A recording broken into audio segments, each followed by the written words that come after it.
大家好，我是美食二哈。天气一冷，流感比较多。今天我们在家熬小朋友也能喝的秋梨膏。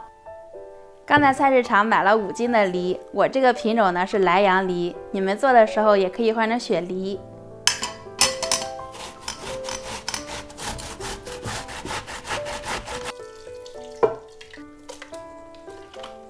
然后添加50克的红枣。处理罗汉果的时候，用擀面杖简单的敲碎。我们只要里面这个东西。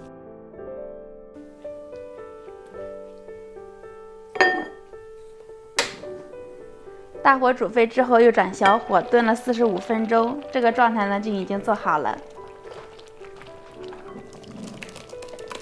冷凉的时候，我们可以借助小风扇加速它降温的速度。这时候再准备一块纱布。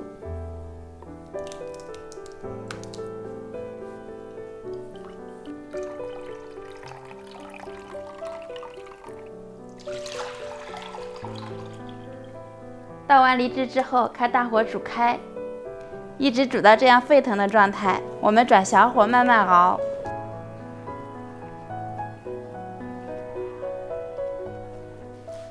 熬秋梨膏的时间大概在2到3个小时左右，最后呢，一直到颜色加深又特别粘稠的程度就可以出锅了。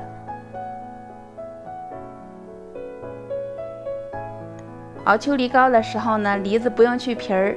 肺热咳嗽不能用生姜，风寒咳嗽不能用川贝。这款呢本来就是给孩子熬的，所以这2样我都没有放。